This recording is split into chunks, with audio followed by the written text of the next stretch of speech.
Alright guys, welcome back to the channel, and today we're going to be working on the 4-valve motor, and we're going to be installing the lifters, the rockers, the cams, and we're going to be setting the ignition timing. So let's get into today's video.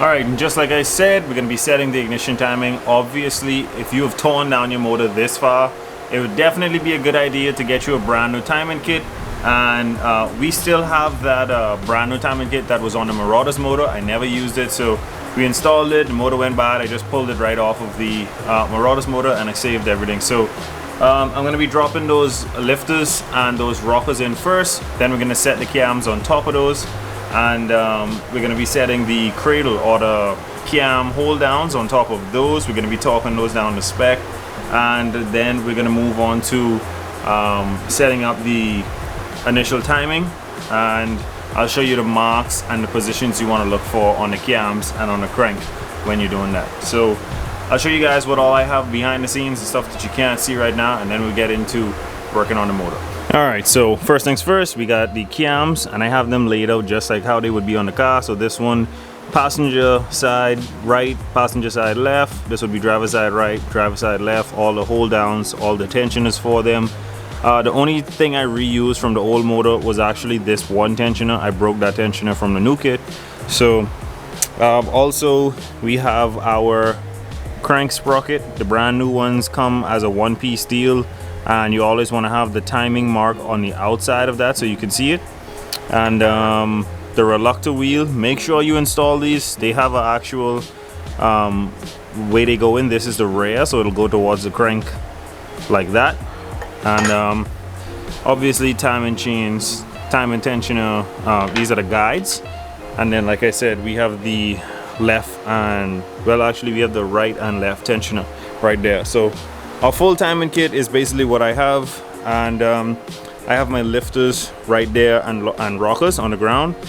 When I took them out of the motor, I put them to sit in some oil. So that's going to be a pretty nasty process, just getting it, or dirty process, just getting them all situated in the head. The lifters go right here in these grooves. The rocker sits right here on top of the lifter and the valve. So we're going to start by installing all of the lifters and rockers, and then we'll move on to installing the cams and then the hold downs for the cams. So let's get into it.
Alright, so we have all the lifters in. Let me give you guys a shot of that.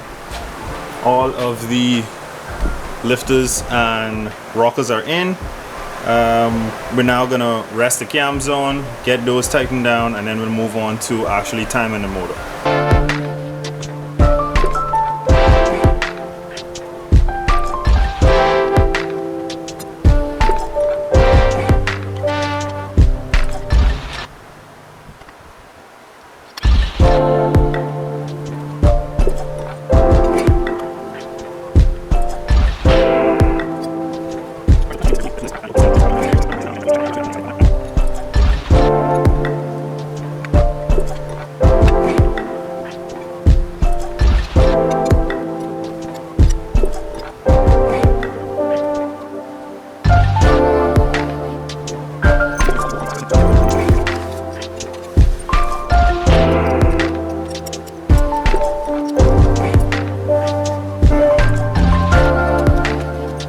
Alrighty, so we have all the cams installed, and if you notice, like, they're now whipping back and forth, meaning like they're not staying where they're supposed to be. That's because of the valves and because of the spring and all that stuff. You're gonna have to use either a cam hold down tool or a vice grip. That's what I'm gonna use, and hold the cam into the proper position and then add the big chain to it. So I'm gonna be putting on the chains, the main chains that go to the crank. I'm gonna do the complete job. I'm probably gonna time lapse it and then explain it in full detail how you guys can do it.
Alrighty, so it's the next day. I didn't get to complete the video yesterday, but I'm gonna do it now, and I'm gonna show you guys how to, I guess, check your timing. Obviously, you want this keyway that's on top of the crank right there. You want it pointing up towards this cam. You want this cam's blue link to be on the dot. You want the blue link underneath to be on the dot that's on the cam, and you want, the dot that's on the crankshaft sprocket. The same thing for the one behind it. There's a blue link here. Two blue links line up. You want this indicator. You want that pointing towards the crank as it is, and you want this blue link on this dot. Now, the issue that I'm having, why I was taking so long to complete this video, is because you see the blue link here on these keys. There is a issue that I'm having, that I've been rotating it, trying to get those to line back up. But it's actually going to be a lot of revolutions before those ones line back up with this. So I've gotten these ones to line back up perfectly, but these blue links are supposed to be right here. If you see the little channel, that's where those blue links are, and those channels are supposed to be pointed straight up. As you can see, my timing marks are on because the cams are pointing straight up. Same thing on this side. It's just that, see it here? I don't know if you can see this one. It's right there.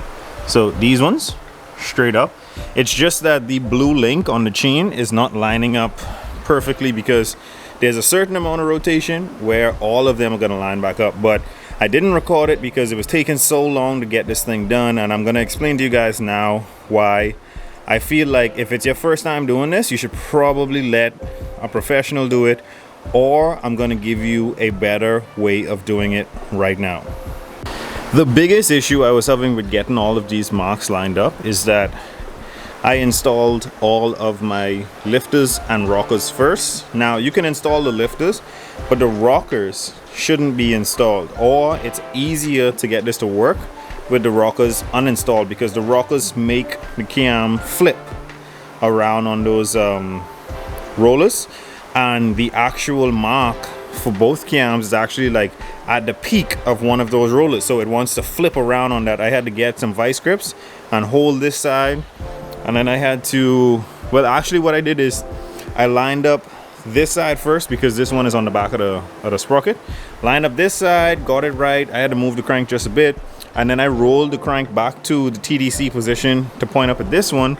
I had to loose this nut, roll this cam, and then stick this sprocket on. So I know that's not the original way that you're supposed to do it, but it's because I have these rockers in just right underneath the cam lobe that's making the cam flip. So the next time I do this, or if I ever do this again, I'll probably try it without the rollers in it and just see how it goes. But yeah, the 4-valve motor is back together, and almost ready to go back in the car. Really, there's not much left to be done.